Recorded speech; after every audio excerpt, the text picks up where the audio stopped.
Hello, everyone. Thank you so much for being here. I am from Jacksonville, North Carolina, but I'm a military child. So if you ask any interviewer that I have ever been in front of, they will tell you that I was globally raised. And I think that's something that you should just kind of grab from your background and put out there. I currently go to Howard University School of Law, and I'm a second year student. Last year, I was at Steptoe and Johnson. Right now, I'm in the middle of OCIs, and we'll just kind of see which firm I end up at that for this summer. But, I'm really excited to be here and also really excited to meet you all. So, thank you. Well, I just want to thank you for your brief introduction. We like everyone to take into account that idea of being a global citizen when you're trying to frame who you are for your future employers. Next, we're going to kick it over to Tamara K. Heath, who's a dear friend of mine from college. Please tell us about your wonderful self, where you're from, what you're currently doing, because she's a a Jane of many trades. Yes. So, hi, everybody. My name is Tamara, like Imani just said to you. I'm originally from Brooklyn. So, I went to high school here too. I went to a small school, early college, kind of a weird model. So, half of my high school was spent me doing like high school classes accelerated, and then the other half was me earning college credits. So, the idea was that if we went into the CUNY system, you would basically have about as many credits as possible so that you can make your college degree a lot cheaper and move it along more faster. But I ended up going to Cornell University with Imani. We were in the same class, and that's where we met. And I did not ever think I wanted to go to law school.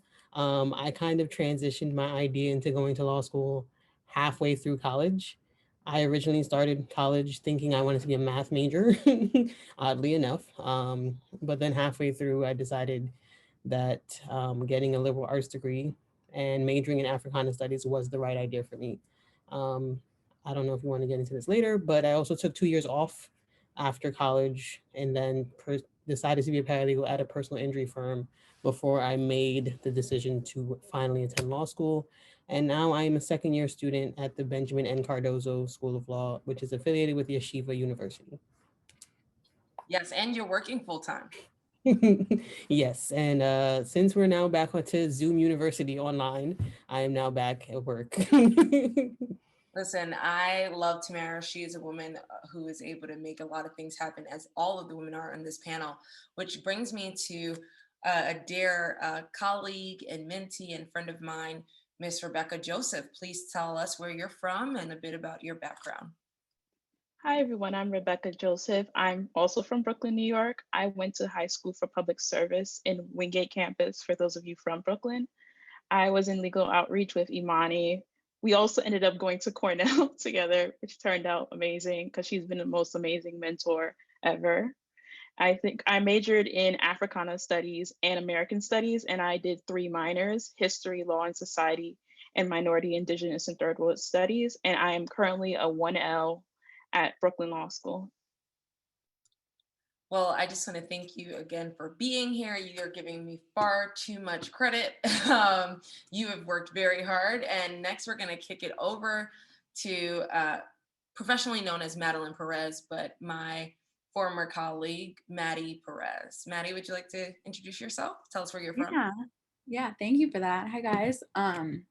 So I'm from San Antonio, Texas, but I went to undergrad at Trinity College, which is in Connecticut. So after graduation, I moved to the city where I met Imani. We were both paralegals at Akin Gump.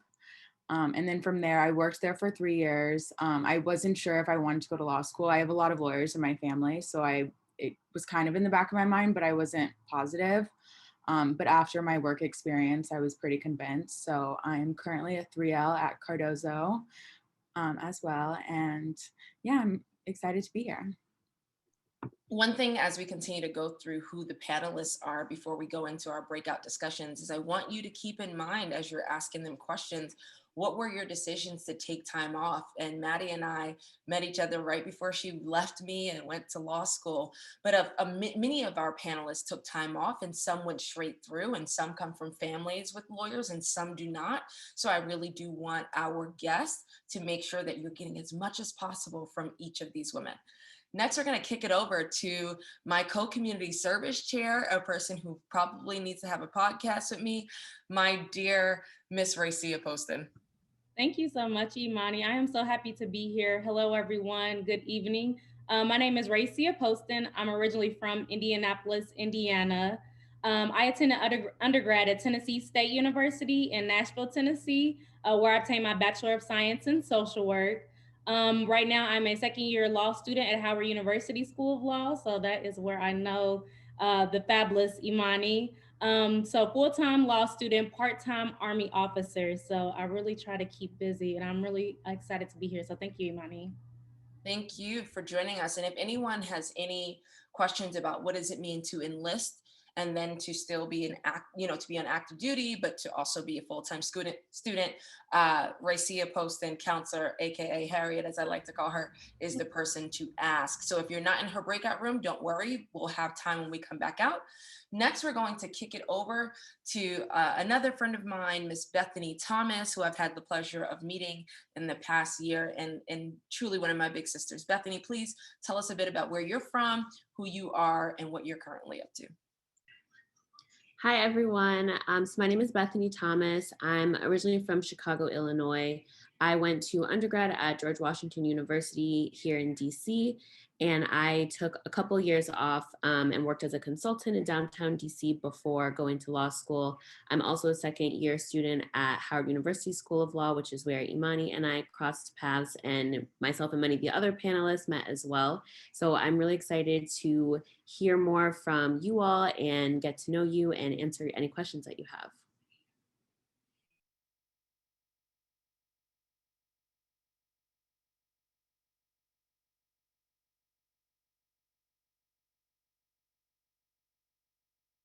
Okay, great. Sorry, I'm trying to adjust to this virtual world.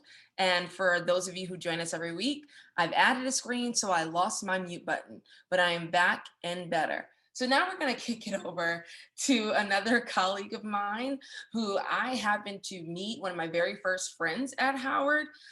She is hilarious, she's intelligent, and she's very passionate about all that she does. Miss Brianna Lucas, please tell us a bit about who you are, any time that you might have taken off, and what you're currently up to. Okay, first of all, Imani, thank you so much for that lovely, too generous introduction. I am Brianna Lucas. I am originally from Jacksonville, Florida. I attended Florida State University for undergrad, and I majored in family and child science.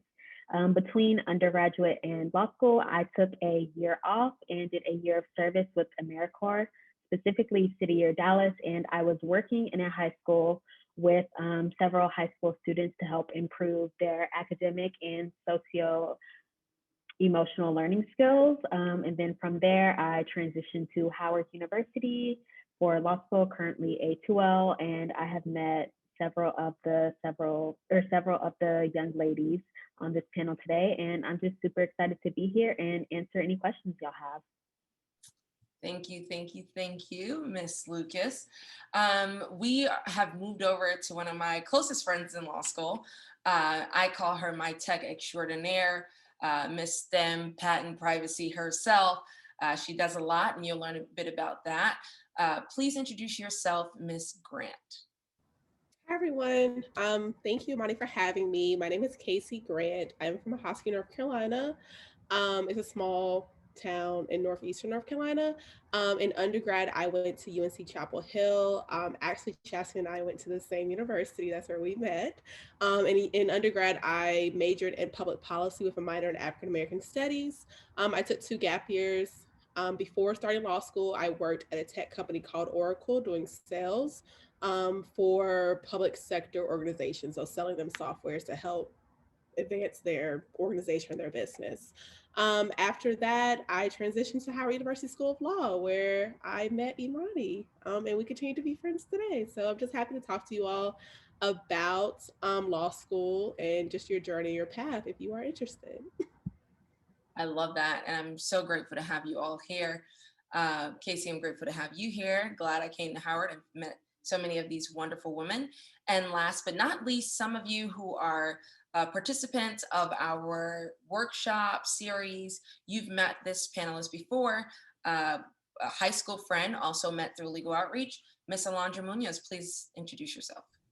Hi, everyone. I'm Alondra. I met Imani. Well, I'm from New York. Let's start there. From Dykeman, the best place ever. I met Imani at LO. Imani would disagree. She'll say Queens. But I met Imani at LO and we split ways when I went to Wesleyan. At Wesleyan, I studied sociology. And then Imani and I started working together at Akin Gump after college. And that's where we became very close. Now I'm at the University of Michigan Law School and I'm happy to be here. And I'm happy to speak to you all today. Incredible, incredible. So now that we have introduced each of our panelists, I encourage each of you to drop into the chat any questions that you might have, but this is the time to do it. And we have access to these amazing women and we want to get started. Please hold as we listen to a few selections just for 1 second, and then we'll break out and get to discussing. Please hold.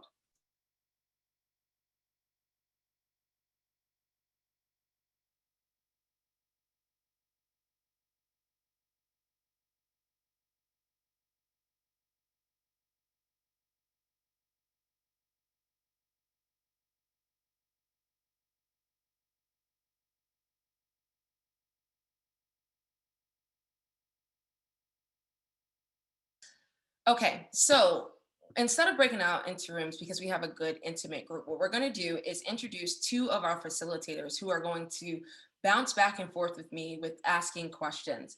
The first facilitator is Miss Issy Mejia. She is truly a joy in my life. Please introduce yourself and then we'll get started. Hi everyone, I'm Issy Mejia. I'm currently a sophomore at Skidmore. And yeah, I'm excited to be here. Awesome. And we have one more moderator to help us, which is Miss Thursday Williams. Some of you have seen her on Broadway. Some of you have seen her in college. Some of you have seen her simply just on your social media. Thursday, please introduce yourself, seeing how I've just blown up your spot. Okay, hi everyone. My name is Thursday. I'm from Queens, the best place ever. And I'm a current sophomore at Trinity College. And I'm so happy to be the facilitator. Yes, hi. So happy to be the facilitator for today.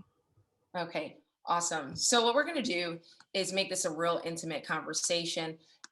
Izzy is gonna kick us off to discuss what does it mean to have been all of you in high school, right? You are today's women and we're talking, well, you're tomorrow's women, but today's women, and we're talking to today's girls. So we want to kind of bridge the connection. Izzy, why don't you get us started on that conversation of high school? Take them back a bit.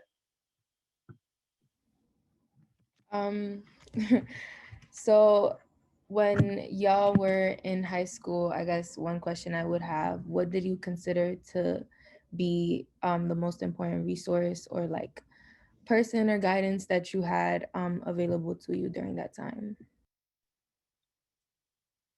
And I think to start off, why don't we popcorn it around? Let's start off with Brianna, who I think just had on her thinking face to that question. Bri, why don't you start us off and we'll popcorn it, Izzy. Yes, so I was definitely thinking about this question. I believe the most important resource that I had in high school was just my teachers and the staff members at my school in general. Just to give you all a background, I went to a magnet high school, so the curriculum it was a public school, but the curriculum was a bit more rigorous. We were required to take 9 AP courses throughout the 4 years we are in high school. And as a result, I think that my teachers and other staff members, they didn't necessarily push us towards college. They were supportive of whatever option we wanted to take. However, they were there as a resource. And I think that was just a great support system I had because I was just surrounded by, professionals that had been to college and that were open and willing to advise young students. So I think my first support system outside of my mom, because she was the first one in our family to go to college, was my teachers in high school.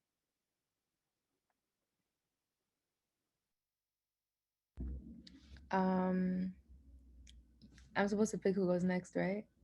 Okay. I guess Alondra.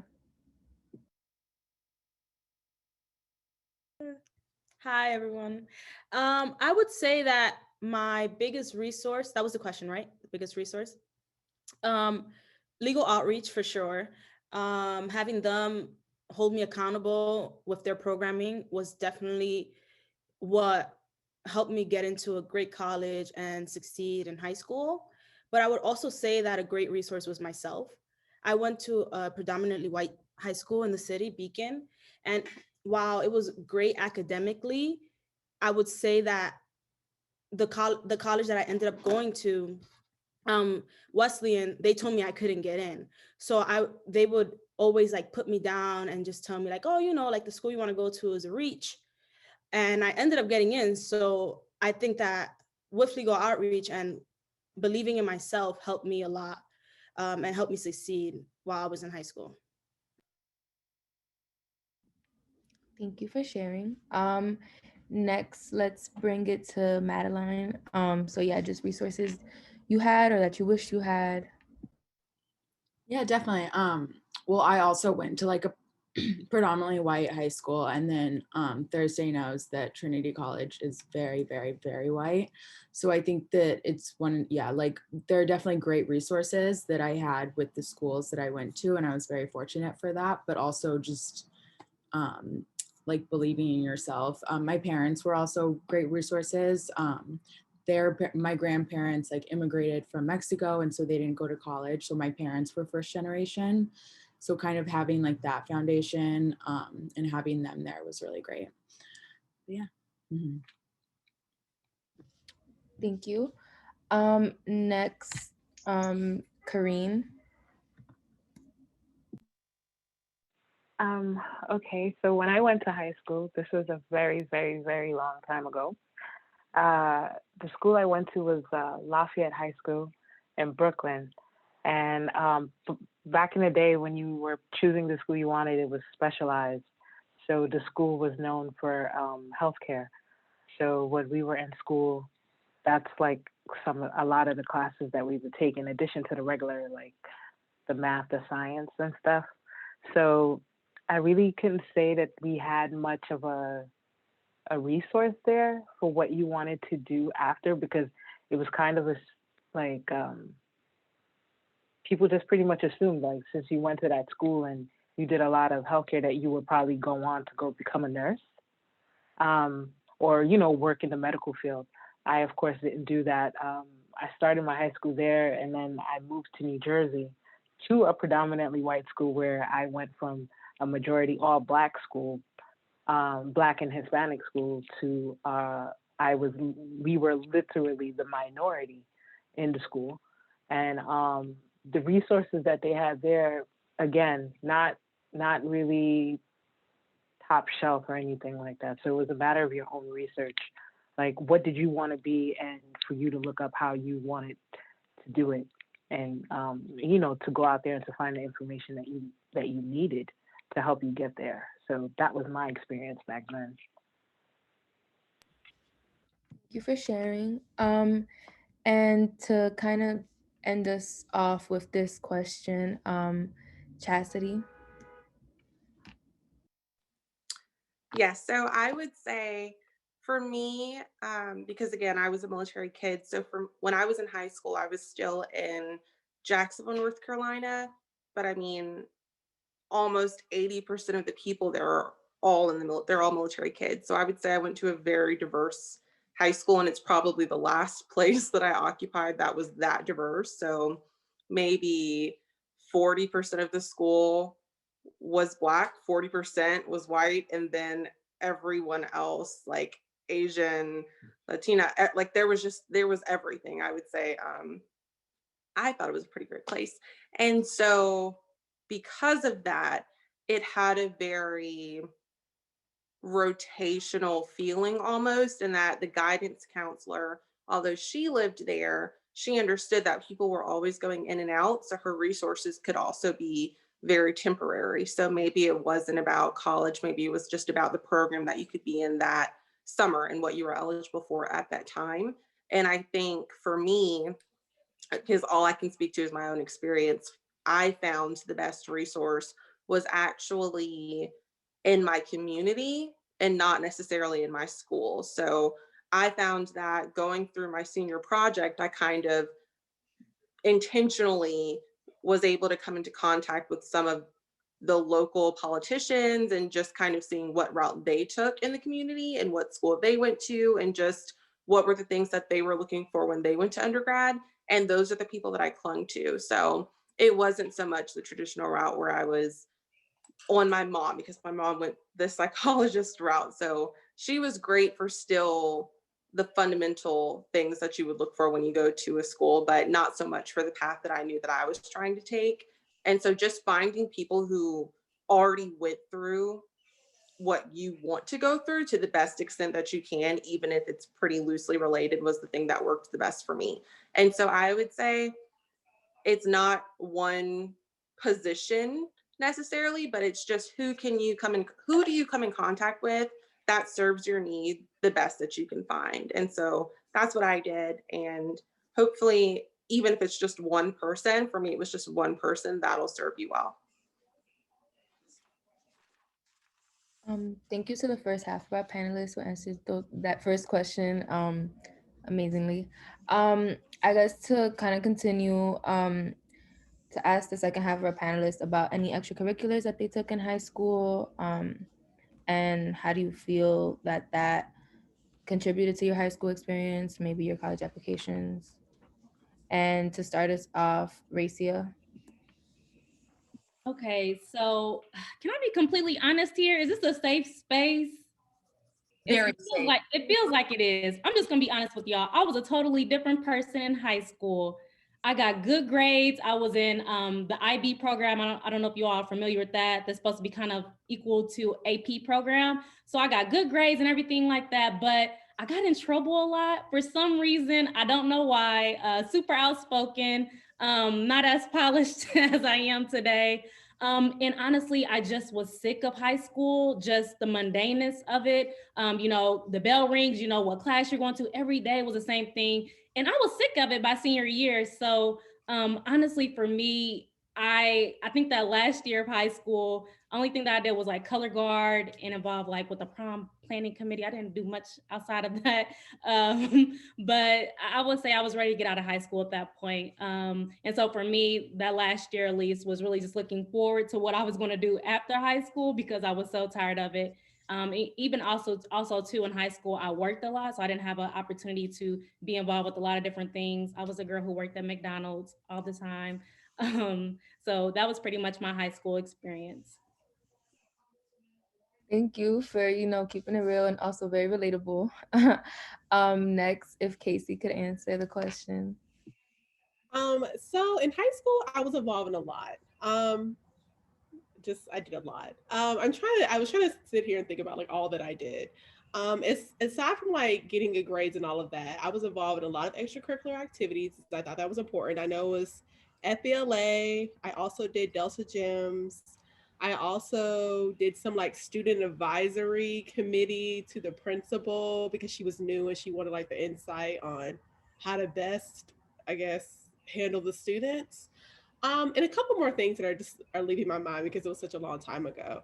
For me, I think it really helped me in getting into college and going to UNC Chapel Hill. The way that coming from a rural community works, I'm assuming New York City doesn't have any rural communities, but I don't really know. I'm from the South. It's a lot of rural places in North Carolina. So coming from a rural community and wanting to go to a school like UNC, it's known that they only pick a certain number of students from your high school. So luckily, me and this other girl were able to go to UNC, but that required a lot out of us. Whether that be like doing a lot of extracurricular activities, getting a good LSAT, getting a good SAT score, making sure that you have good grades. So knowing that I wanted to go to UNC, I knew I had to do the most. However, there was other schools that didn't require that much. Maybe if I look back on my decision to go to UNC, I might have picked somewhere else, just knowing that those places are probably more open to people like me and wanting to foster somebody from a rural community better. But I still enjoyed my experience in UNC, and this for me, I did the most in high school. I think that was probably the best time as me as an academic was in high school. Thank you for answering that. Next, if Tamara can answer the question. So for me, right, the issue was, so I went to an early college high school and I went to a small school. So in New York, a lot of schools are underfunded, but the school basically sent the entire budget towards like making sure that we had college classes. So we had a whole extension program where we were taking college classes through CUNY system. So we were affiliated with Brooklyn College specifically. And so they spent most of their money on that. So the only thing we really had was like a boys and girls basketball team. They decided to open a cheerleading team, but that was pretty much like the extracurriculars you had, other than you taking like extra classes. So instead of doing that, I had to look into my own community. So even I spent my summers doing volunteer work at like the YMCA or even at my old middle school where I was helping tutor kids. I was doing after school programs with them. Also, I spent a lot of time at like the local council member's office. So even like sometimes you just sit there like listening to constituents' complaints, like, oh, they want a stoplight at a specific corner, and you're just doing note taking that way. And you kind of get to learn how city government works. So that was kind of interesting for me. And in a way, it exposed me more so to what exactly was going on in my community. So even sometimes when your school doesn't offer you certain things, you have to go outside and find those things. So that was my high school extracurricular experience. Well, I want to tell you, Tamara, I really do appreciate you kind of talking about some of the resources that are available to New York City students in terms of getting those extra college credits or seeking out opportunities in high school, whether your high school provides that or college now. And we've been talking about that over the past couple of weeks. But before we continue, I would like Julia Sager to introduce herself, tell us a bit about her experiences, and then we'll kick it over to you and ask what were some of the extracurriculars you had really looked into or thought about while you were in high school that might contribute to where you're at. So Julia, why don't you introduce yourself?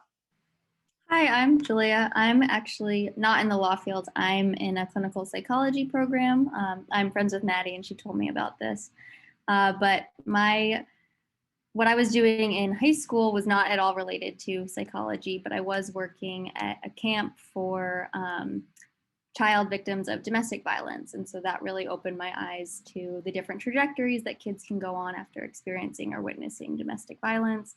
And that's what made me want to study psychology at Trinity College, where I met Maddie, and then led me to what I'm doing now, which is working with trauma survivors in grad school.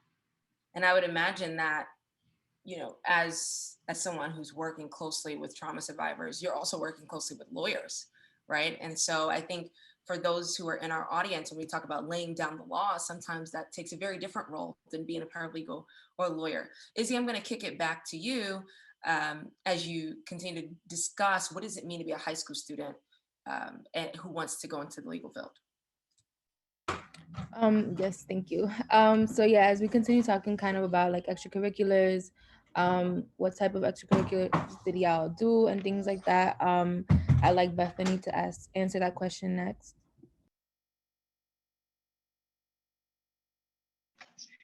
Sure. So when I was in high school, I always think about this, like I wish that I would have known further out what I wanted to do so that I could have prepared better, because I think that similar to Racia, I was just in high school, showing up when I needed to show up, where I needed to be, and I wasn't really doing any long-term planning. So I was on the cheerleading team in high school, and I think I did yearbook for 1 year, and then I was like, I don't want to do this anymore because I want to hang out with my friends after school. So there's, if I'm being completely honest, I got good grades, so that allowed me to at least have a foundation to go to a good school for undergrad and then still be able to pursue the things that I wanted to do later on.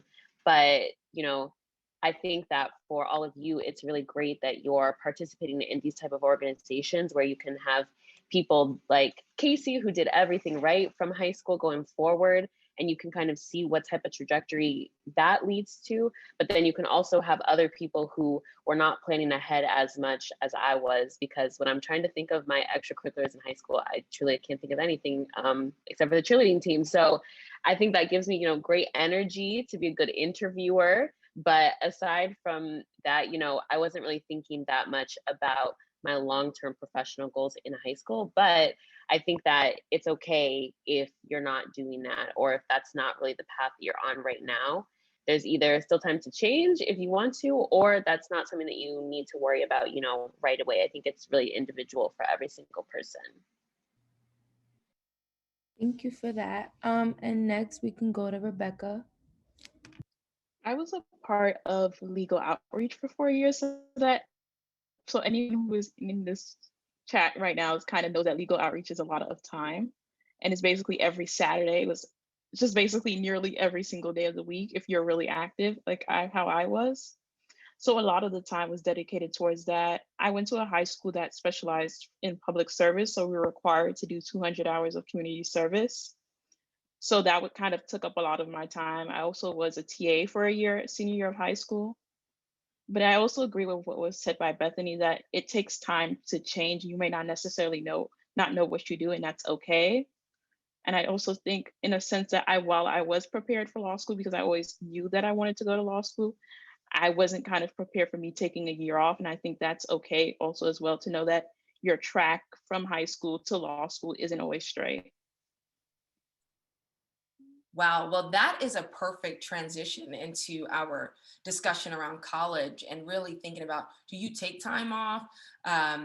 Thursday is going to kick off our discussion about college.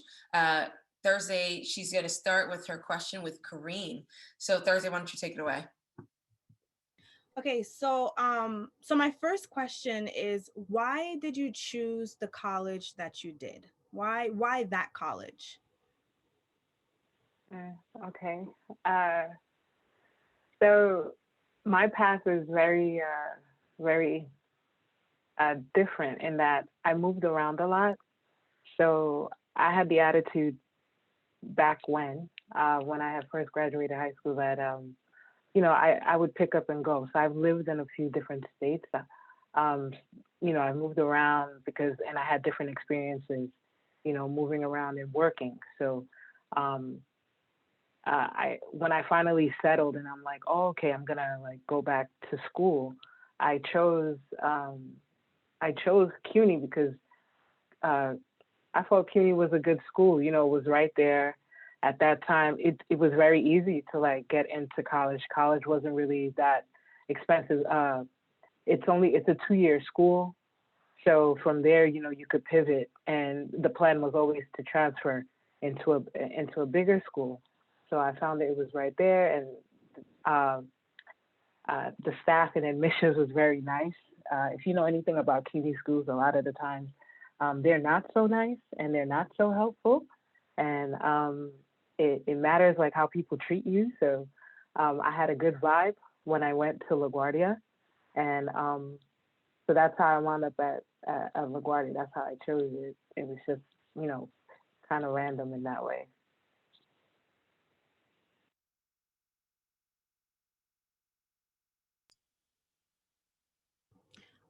Okay, so in the chat, Imani said Bethany. So why did you choose the school that you did? Was it always on your radar? Maybe it was, why did you pick that school? Thank you, Imani.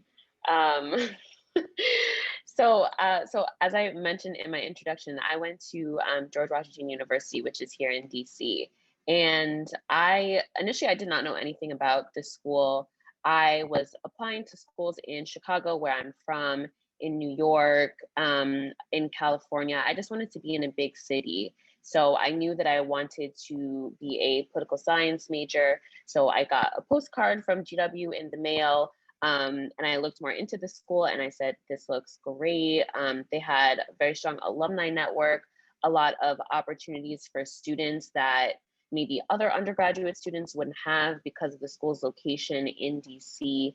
And I just thought that, especially when I went to visit the campus, I fell in love with DC immediately. For anybody that has been here before, I'm sure, there's just a feeling that you get when you're here, not during Corona, but when you're here that, you can do anything. You can bump into anyone on the street, opportunities can fall into your lap, and there's a lot of opportunities for young professionals here in the city. So that was really what drew me. I interned to some extent every single year that I was in college, and I have work experience even just from interning that I know a lot of other of my classmates do not, because I was here in DC. So I think location is very important, but if you can find a location that also will suit your personal wants, like being in a city or being around groups of people that are similar to you or that are like-minded, then that's really the best thing that you could do for yourself.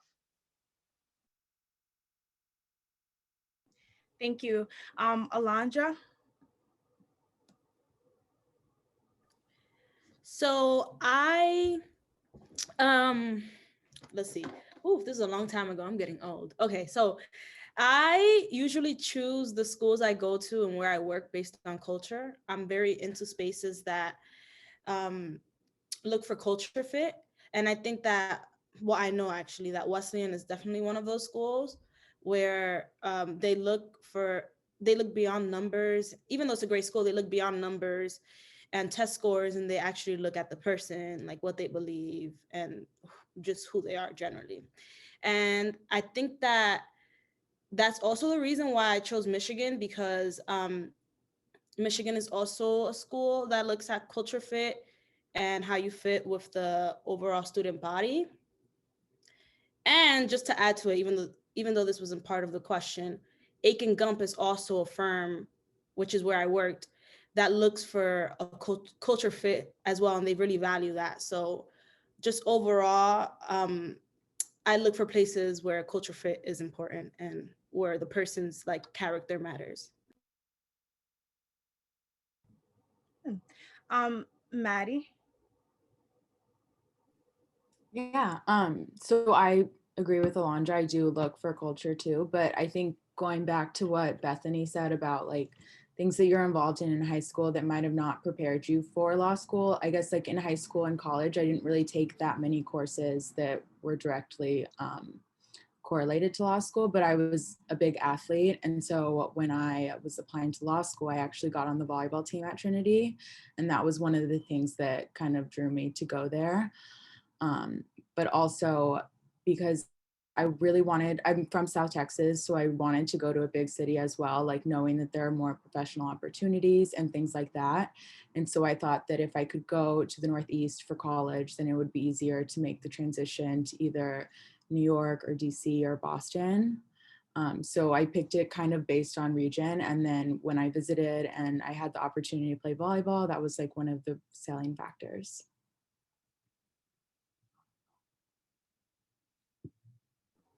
Yeah. Oh, I don't want to mess up your name. Racia? Yes, Racia. Sorry. That's okay.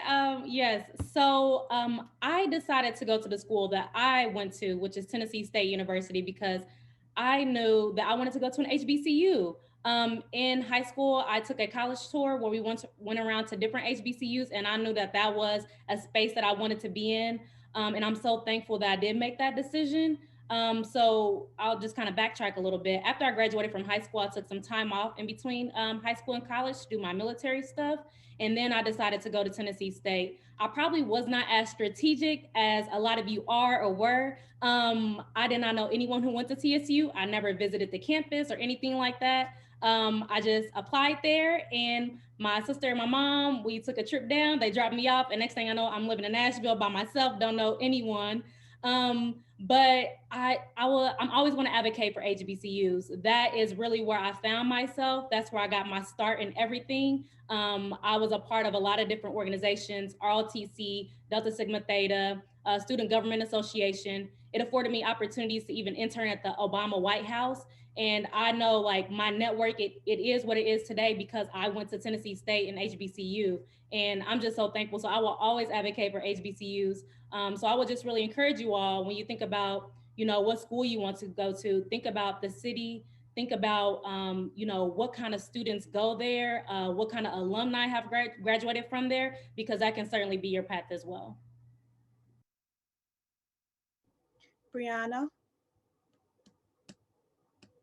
Yes. So I forgot to mention this in my introduction, but originally, before I went to Florida State University, I attended Florida State College at Jacksonville, and that's where I received my associate's degree. So I took like the 2-year route, then transferred to a 4-year college. And I definitely think that had its pros and cons, just depending on the different things that you are looking for in a college experience. However, I chose Florida State University, one, because I grew up visiting the campus. My cousins, I have 2 of my cousins went there. And then I know I mentioned my mom going there. And I knew that I wanted to stay in Florida because since I got my associate's degree from a college in Florida, I knew I wanted to stay in Florida because all my credits would definitely transfer to any other schools in Florida. So I just felt like Florida State University was really the only option for me. I loved the size of the school, the opportunities that it was able to give its students, the student life. I loved living in Tallahassee in that college town for 2 years. So I just chose it because of my familiarity with the school and then the opportunities it was able to give me, including with the major I chose. Okay, so since we're talking about college, let's talk a little bit more about college life. What was the transition like from high school to college? And, with all the free time that we all know we have in college, how was managing your time when it comes to school and extracurricular activities and, just being a normal human being? And I guess we can start with, one second. We can go with Tamara. Okay, so college life. So mine is a little different. So I guess just answering the question from before. So the reason I chose Cornell, one reason is growing up in New York, I kind of wanted a different experience. Like living in New York City, you get used to the idea that New York City is the place and that's it. But most of the world and literally everywhere in the United States is not like New York. So I kind of decided, well, I wanted to go away for school, but I didn't want to go that far. So I still was in New York State, but being in the tundra of Ithaca, New York, definitely was a culture shock. Like we're literally on farmland, cows, all that other stuff. But like college life, kind of the idea that college is literally freedom. You're no longer in your parents' house. Like, well, if you end up dorming, you're no longer in your parents' house waiting for them to tell you like, oh, this is when you're supposed to be up for school. This is when you're supposed to be doing your homework. Like no one is breathing down your neck. So you get a lot of like discretion on what you decide to do. So when I first got there, everyone was like, yeah, you have to choose between a social life and studying and all this other stuff. And it was like, if you make the time and you schedule yourself properly, you can balance getting a social life, getting good grades, deciding that you want to do extracurriculars and all that other stuff, even if you wanted to work. Like me, I always had like 2 or 3 extra part-time jobs and I still made the time to hang out with my friends, even then do my schoolwork. So that also is just depends on the person. So I mean, yeah, that's my experience was more so like, and I think I got better at my time management definitely as I got further into college. So when I first got there, it was kind of like a culture shock, like, wow, there's all this freedom. And then like as time goes on, you start to realize what becomes more important. So you spend more time doing that. Thank you. Rebecca, can you talk a little bit more about your experience in your college life? Okay, I chose Cornell, if I'm being perfectly honest to everyone. I chose Cornell because I saw an Ivy League school and I was like, there's a chance I might get in. I was in like the top 10 of my class. I was like, and I had decent SAT scores. I was like, there's a chance. Miss Cooper from Legal Outreach, she was like, there's a chance you can get in. So applied and I got in. And I think my transition from Cornell was a bit rough for me because I grew up in a Caribbean household. And it was kind of very sheltered and closed off. So I wasn't really interacting with people as much as I could have. But I think going from being in Brooklyn, and specifically Flatbush area, which is like extremely diverse, from going to the middle of Ithaca, which is literally just farmland and just like the most conservative people ever. If you go outside the immediate Cornell campus, it was kind of a shock for me because I wasn't around those type of people. But I also think with people like Imani and just that general community of the Black Cornell community kind of helped me learn how to adjust to Cornell. I think in terms of like time management, it was definitely rough when I was trying to learn how to transition. But I think over time, as I got used to the Cornell environment, we had a lot of free time at Cornell, especially because of like the specific kind of like timing of classes was kind of odd for my major as an Africana studying American studies because our classes weren't too long. So it's like an hour and a half, latest 2 hours. So I'd often be done by 12 at senior year. So basically I was free for the majority of the day. So I kind of filled my time by working and just like doing a thesis. And I felt like over the course of that, trying to like create a schedule for myself and always using a planner kind of helped me ease my transition over time. Thank you. Casey? So I went to UNC Chapel Hill, which is very much so located in a college town. And it is very different between high school and college. I did not have to do much in high school to get all A's. In fact, I was valedictorian of my high school class, and it didn't take much out of me, if I'm being completely honest. College is a shift. You really have to be on it about your time management. I joke with my friends all the time, friends that I've had since freshman year of college, about how we went out every single weekend, Friday and Saturday. And mind you, we lived in a college town, so it wasn't much to do every Friday and Saturday, but we went out just to go out. And your grades will reflect the time that you spend out every Friday and Saturday. So it's really important about having time management and being responsible. Like, you are given an immense amount of freedom in a short period of time, especially like you graduate high school in June and you're thrown into the professional world in August. And now you have so much freedom, but with freedom comes responsibility. So definitely know that you have to manage your time and really consider like what's important to you. Like, you're in college to graduate from college. You're not in college to drop out. So just doing what you need to do to make sure that you are keeping that goal as number one. And you can also still have fun, but please don't be like me and go out every Friday and Saturday of every weekend, because that's detrimental to your grades. I agree. Chasity? Hi. So I would say college for me, I agree with Casey. I think that in high school, I vividly remember just kind of acknowledging that there was some tests the next day and showing up to the test the next day and being fine.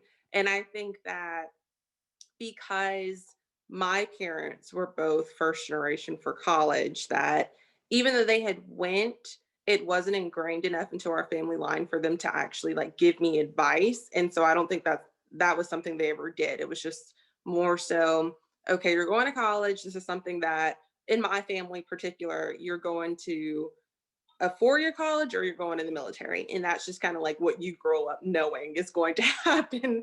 And that's going to be your route. And so when I got there, I do remember in the beginning, I was personally still treating it like high school. So Casey kind of put us down, but like I was the one who was going out Friday, Saturday, and then spending Sunday in my dorm room. Preparing for Monday and just kind of getting my life back together.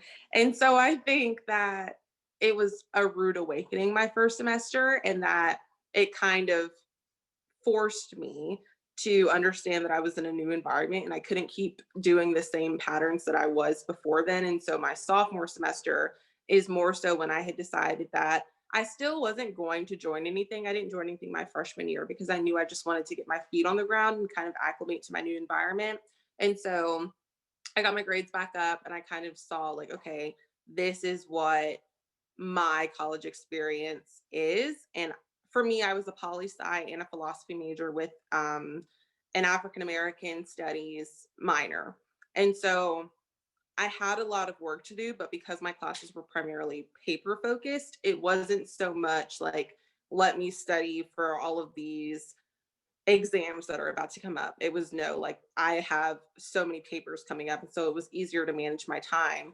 But I did have to learn to manage my time. And I think once I gave myself the space to do that and do it well my sophomore or my second semester year freshman year, then I was able to then incorporate, okay, what do I actually want this experience to be like? And so that's when I started joining my organizations, and I was a really heavy participant in student government, as well as my junior year I was a member of DST. And so just kind of adding things at your own pace I found worked the best for me. Like, I knew that I wasn't going to follow anybody else's timeline because that wouldn't work for me. So for me, that was establishing my own study schedule and then adding things one at a time and seeing what can I handle while still doing it well, because I was also working at a law firm for 3 years while I was in undergrad.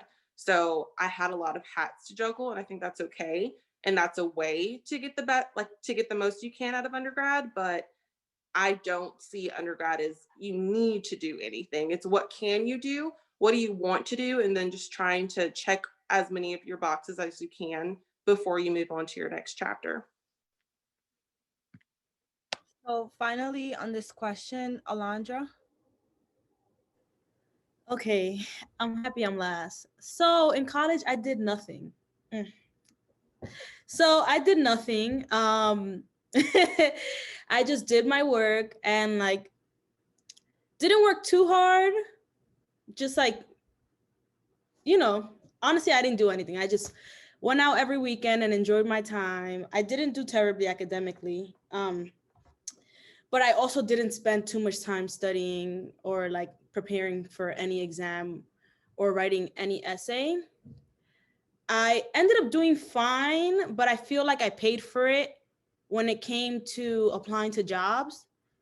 I ended up at Akin Gump, so overall, I ended up fine and I ended up at a great law school. So you can take that path if you want to. However, after college, it was really hard to find like a great job. So I spent a year working at Dish Media, which is this, I was working as a sales coordinator at Dish Media, but which is a network. But I feel like I wasted a year working at Dish when I could have done well and maybe put more time into my work in undergrad and maybe gone straight into a firm as a paralegal. And maybe I would have been a 2L instead of a 1L. That being said, that year that I worked at Dish, I was able to study for the LSAT. I ended up transitioning into Akin Gump, and I ended up fine at a great law school. So overall, long-term, things work out fine. You have to think about your end goal and how quickly you want to go there. I personally wasn't in a rush to become a lawyer or to go to law school or to honestly accomplish anything because I feel like time doesn't matter. However, that is not, everyone's values are not the same and everyone is not necessarily on the same path. So I would really consider like, where do you see yourself and how much time and like, where do you want to be? Well, I think that was a perfect wrap up. I want to thank each and every panelist. I know that Racia had to go and she left a comment in the chat for everyone. Each and every one of our panelists couldn't be any more different from one another. And I think that is what is so important, yet they're all thriving, right? We have paralegals, we have law school students, we have people who are doing both. And I want you to understand that today's panel was less about how do I become a lawyer and understand that this path is really about you and figuring out what really makes you who you are, because later that translates into the area of law that you're interested in. For our current guest, if you have any questions whatsoever, please drop them in the chat. But if you want to hear more from these women and hear a little bit more about their journeys, you're likely to hear from them and the Today's Girl, Tomorrow's Woman annual conference, which is taking place on March 20th. And I think we'll get a little bit more into their applications to law school, which Alondra began to speak to a bit, and they all told you a little bit about how they got there. But I know that at the conference, you'll just hear about the lawyer side of things. You won't hear about the high school and college side. And I wanted to make sure that you each, where you are, got that message and understand there are so many paths to become who you want to become. And so currently in the chat, we have our panelists dropping their email addresses. Feel free to email them if you connected with someone on a personal level, if you connected with someone because you're interested in going to their college, their university, if you connected with someone because they took time off, maybe before college, and maybe before law school, this is the opportunity. I want to encourage each and every one of you to ask. You'll never, ever go wrong with asking for help. So I, again, just want to thank Thursday and Issy for being wonderful moderators and for asking our panelists questions as our future lawyers, and to ask our budding lawyers. Thank you so much for your time. Tara, if there's anything that I'm missing, please let me know. Otherwise, we are going to wish you all a wonderful weekend. Please reach out to each and every one of them. They've gone to schools across the country. They've gone to schools of different sizes, of different pedigrees. Those are the individuals you want to reach out to.